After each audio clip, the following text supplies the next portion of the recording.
Like, do you have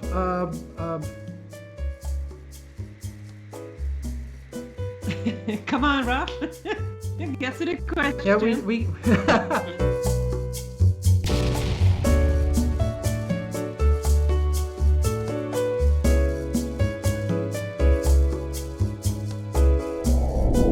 like in a way, like every time when we have an idea to try something new, we always involve you or something to try it out. Honored, and I'm looking forward to have a great conversation. Yeah, absolutely. Because actually, the first time we met was in Cinnamon.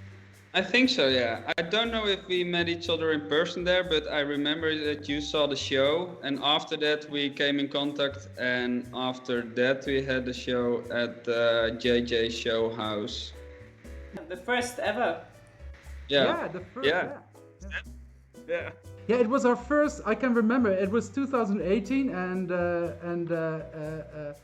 I think like we had a few artists on the list, and because I saw your expo at Cinnamon Gallery in Rotterdam, I really thought like, whoa, this is a, you know, because Heidi and I we like to most of the time we are exhibiting painters, I think, believe Heidi, and I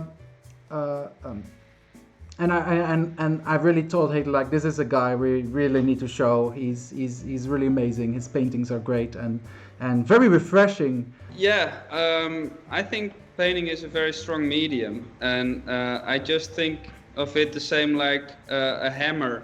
It is a tool. Painting is a tool to, well, make something, to express something, or to, and like a hammer is also not old-fashioned. We need in 100 years ahead from us, a hammer is still relevant, I think. Yeah. I suppose, and saw or other tools like that. And I see painting as the same thing. You can use painting to make certain things, and it has also its limitations. At some point it was threatening for me, because I thought there is already so much painted, so many ideas and so many styles, and what can you add to that as a painter? I didn't want to repeat the history or something. But after a while, I kind of switched my perception on it, and I thought, well, actually, it's a good thing. I don't have to find out all those different styles. Now I see those things just as a toolbox from which I can borrow and use it for my own purposes. Hey, what's up with the dogs, actually, Robert? This is so cool. Is it something like ongoing that you're still doing more of? Yeah, I just worked a little bit on the black one behind me. Yeah, so cool. After I graduated from Art Academy and I had my own studio, I was really concerned about what kind of artist I wanted to be. So I was already thinking as if I was at the end of my life and looking back at what I did, and I kind of I was very calculating in that way. I was really trying to figure out how to organize and how to structure my work, because I have a lot of fascinations, and I saw that I couldn't really continue one style or one approach or one, and then evolving and developing and continuing that. In the beginning, I'm very excited about those dogs and about the ideas and about making and conceptualizing it and finding a technique which worked best. And then after 10 paintings, I get a little bit bored. Yeah. So after 10 already, whoa. After 10, whoa. Yeah. Because those are big paintings you make, man. Whoa. Yeah. So, but when I always imagine that the whole series can fit in an exhibition, in a space, and if it can fit a space, then it's good, and then it's done. So I need, for every project that I do, 10 paintings or something, between 5 and 10. Okay, and connection just went so bad. Oh, but maybe sorry. Maybe it doesn't matter. What did you say? Heidi? No, I just said the connection went really bad. Okay. But maybe it was just on my side, so then it doesn't That's matter. okay. Heidi, can you... you guys heard it. Guys, I'm going to stop record for now and check if everything was fine.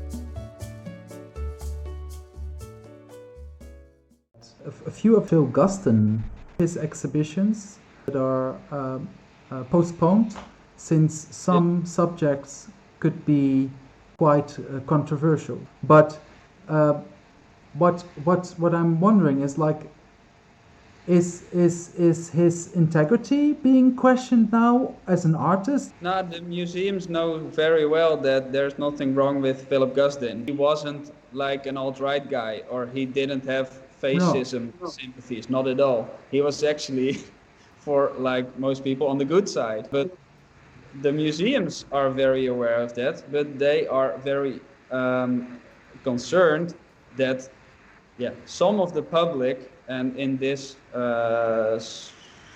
current times with the COVID and just with the Black Lives Matter movement, and that things are so sensitive right now, that they thought like, well, we understand that Philip Guston was an amazing artist, and that he didn't have very controversial or dangerous ideologies or something, but maybe it's going to be controversial for people because they are going to misinterpret it. Yeah. So maybe now more people are critiquing the museum than the amount of people who would like misinterpret the Philip Guston paintings. And I don't really believe in the public. I think there are only kind of individuals, and the public is just an abstract idea.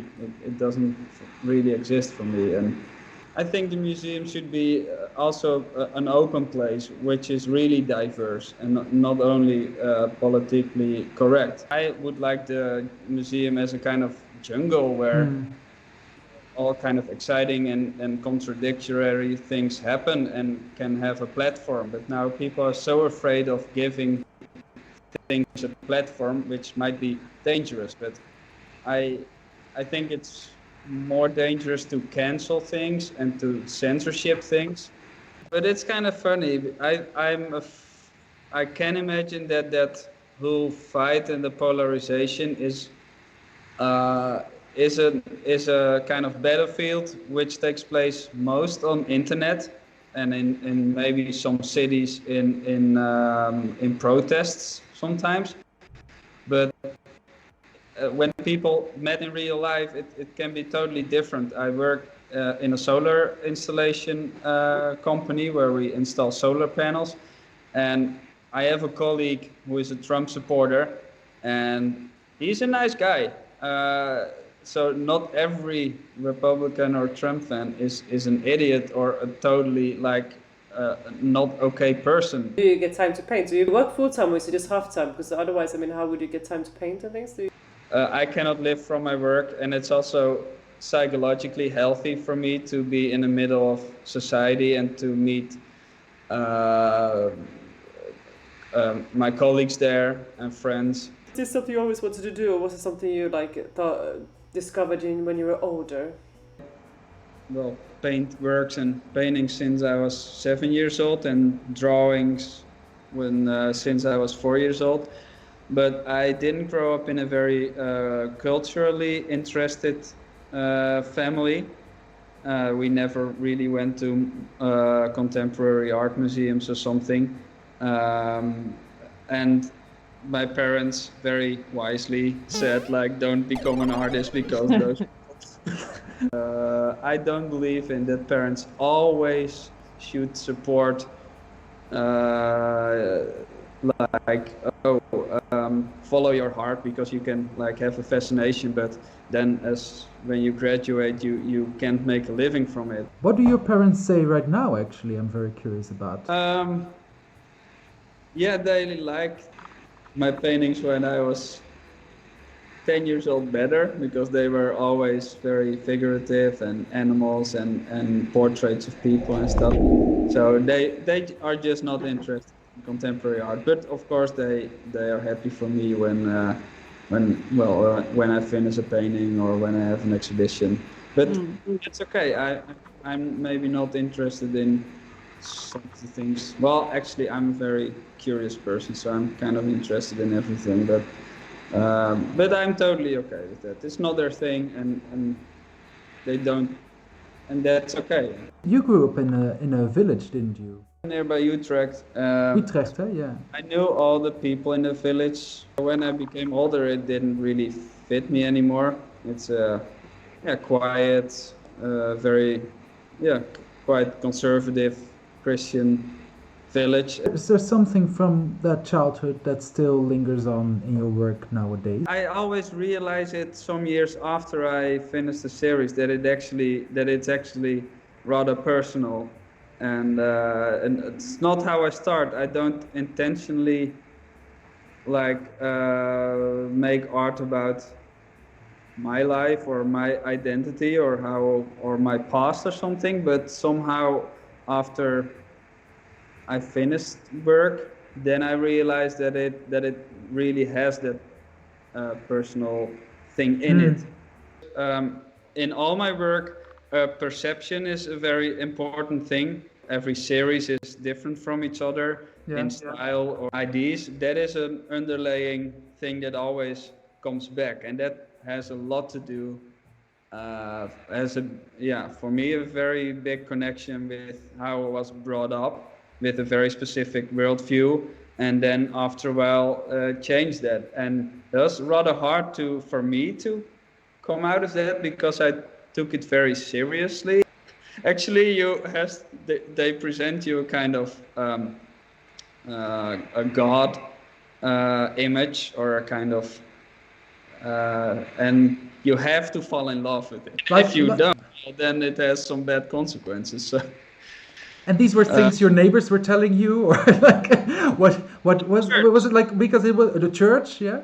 Yeah, and in the school, and but I have a strange connection with it. I mean, the people were very nice, so I have a kind of emotional connection to Christianity, but intellectually there is a big gap, a big disconnection. Because when I talk with you, you like this actually most of the time when we talk about your work, it's about your background and most of the time also your religious background, which comes back in your work a lot of time, isn't it? Yeah, but I find it also very, very interesting things. The biggest questions of life, and there is a book from a Belgian philosopher. Forgot now the name, but he wrote a book, Illusions for Professionals. Illusions for Professionals. I paraphrase it because I don't know the literal translation in English. Yeah.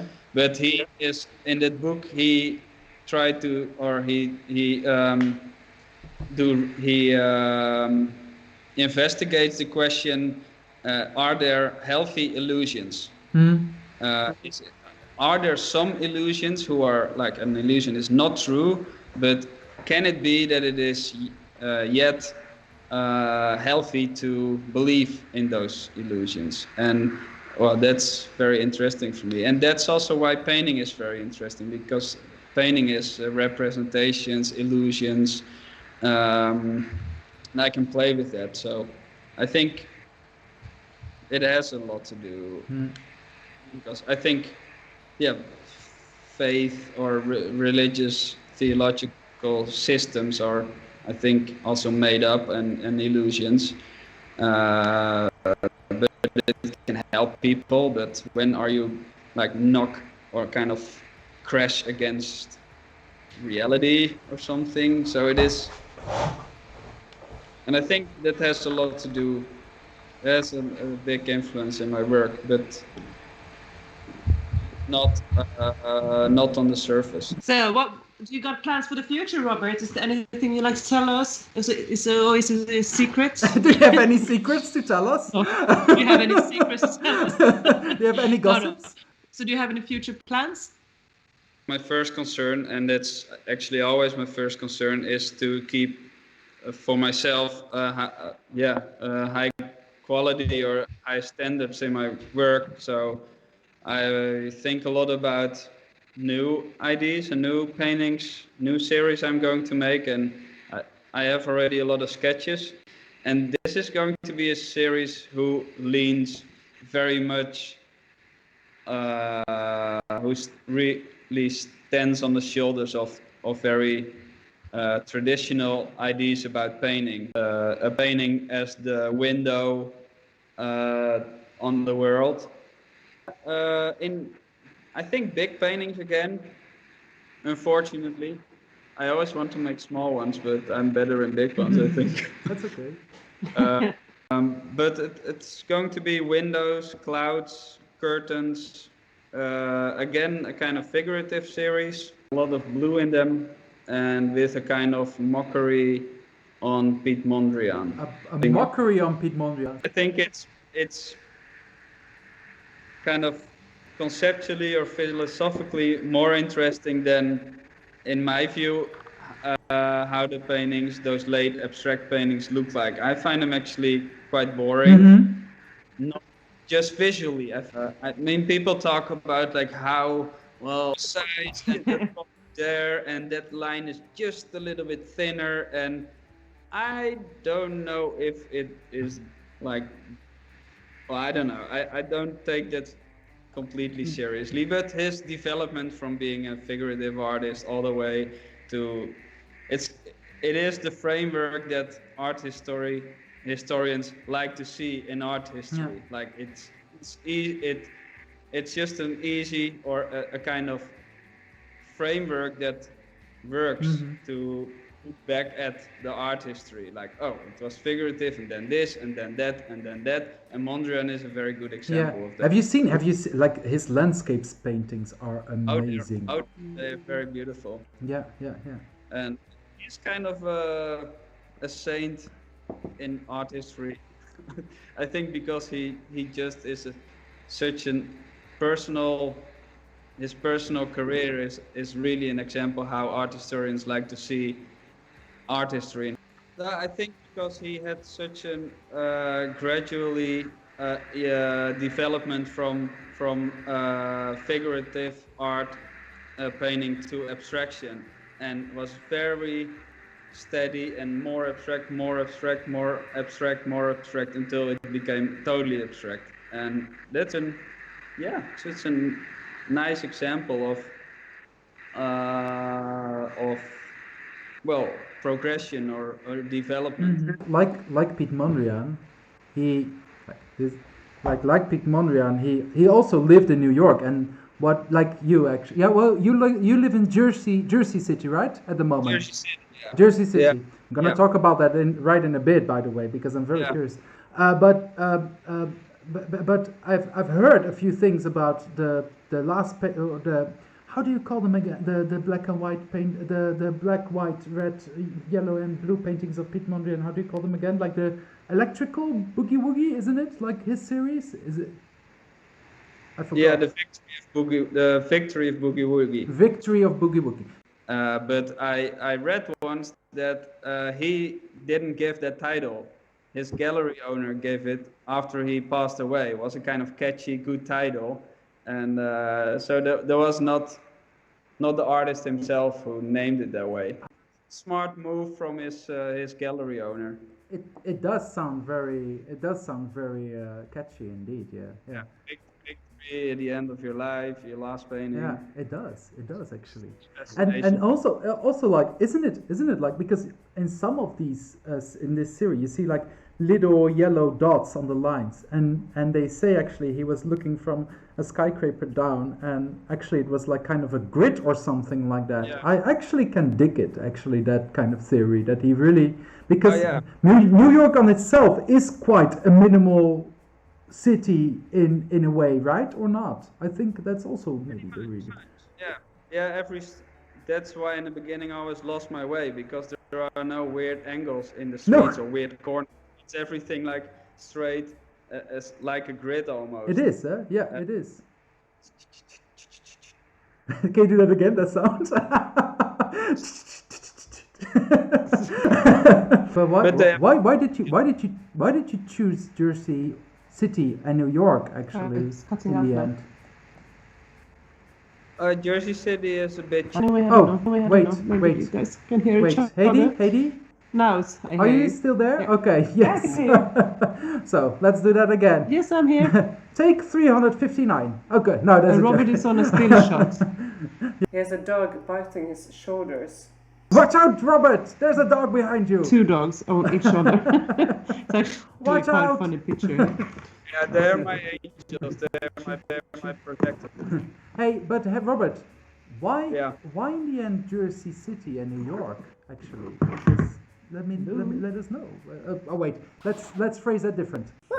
Why Jersey City and New York actually? Oh well, Can I hear any one of you? Oh, Heidi. Oh wait, For the third time really now. 3 of 3 in a car. Heidi. So everybody should be here, but why can I not see you guys? You're ignoring me on my own show. Hello. Hello, Heidi. Hello. Hola. Should I call back or something? It's a poor connection. Do that. Oh, I think it's that time of the day. It's in my house, I think. I think it's you, Heidi.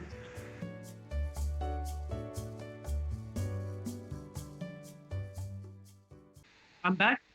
And we're back. Okay. So that was a little part 2. commercial. No, I wish. No. So Robert, a little question. Why in the end did you choose to live in Jersey City and New York as well?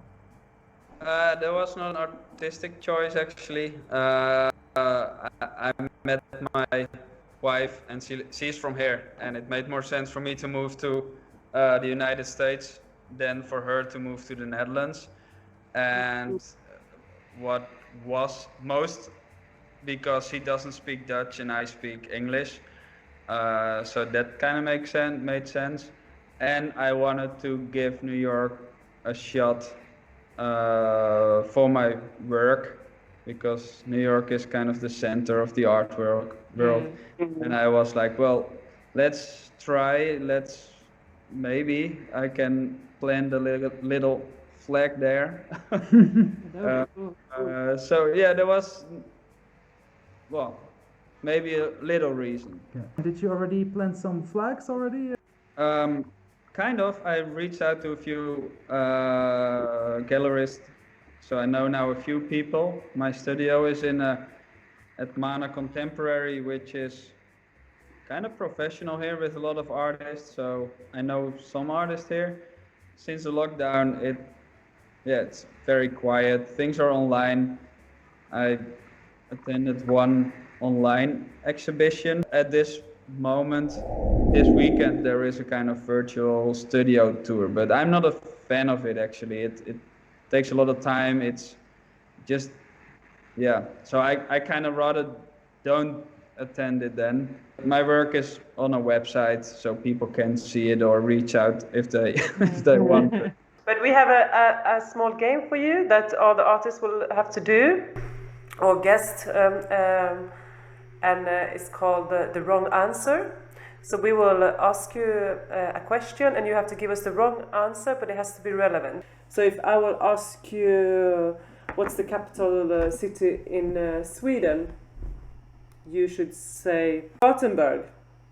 We just gave you the instructions, and we are starting in 3, 2, 1. Go! 3 plus 3. 5. What animal says meow? What animals? Says meow. Mouses, mice, What is ketchup made out of? pepper, What's in a fruit salad? cucumber, What was Titanic? a zeppelin, What animal is Mickey Mouse? a rat, How do you mix orange? yellow and brown. We're done. Because you're so determined to give, because the questions are rather easy, so you're so you easy say the good answer, so you really have to twist. Yeah, thinking. you have to twist your mind on this one. Yeah.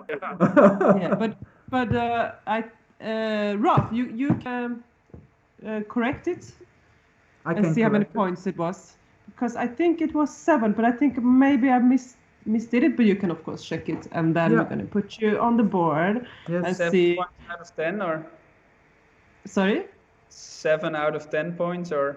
I don't know. I have to see. We have like bunch of questions. We have so bunch it's of just, like, questions and bunch of who's people gonna- coming over. Yeah. Again. You want to do? You want to try it again? I love it. Yeah. Well, you know, Robert, this will be like we've already been talking for 1.5 hours. I know for Yeah, sure right. we're gonna invite you again, and that's really a promise because we can talk forever. I feel like. And then you And, can Practice your little game. Yes, Yeah. you definitely should. Yeah. If you Practice want on to. the home because I I like thought to. you were gonna be faster actually, but it's not so easy, huh? It's not easy. Yeah. It's We had good. high hopes of you, Robert. We had high hopes. Then it ends the circle. We talked about perception and the mind, and Yeah. Yeah. It's it's more difficult than it seems like. I was very terrible at the game. I was actually worse. I'm very slow. I was super slow. I really and I gave like 3 good answers, so I really. I found the Titanic a hard one. Yeah. Titanic is a hard one, yeah. It's Yeah. different. It's not an easy game, no. No. Hey, but we really want to thank you for this conversation. And like I said, like you're really a friend of Showhouse, JJ. That's definitely for sure because Without you, maybe we would not have gone on, yeah? No, definitely not. No, because that's also why we invited you for this one because we know you and we love your works and it's really awesome to always talk with you and you're a very nice person as well. You're a very sweet guy as well. So I really like that and and hopefully meet soon again. Take Maybe care. Good luck with married life, huh? Yeah, thank you. Yeah, absolutely. You got married. Oh, So the next time you're on the show, we have to talk Gotta about. be a We have to talk baby. about like so many things. With so Yeah. many- We have a little kind of baby. What? No.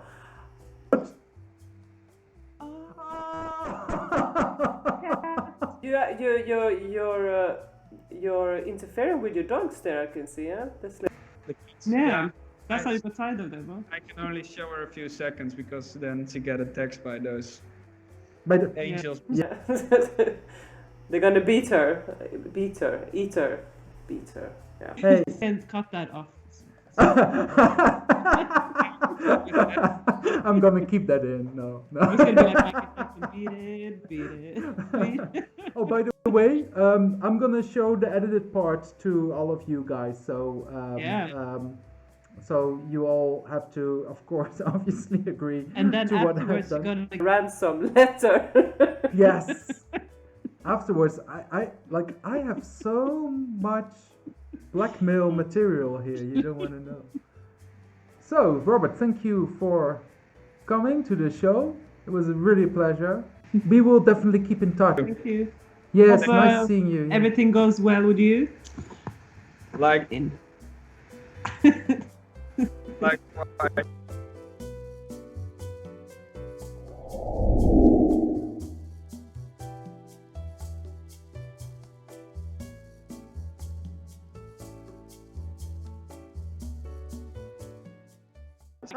Beat it.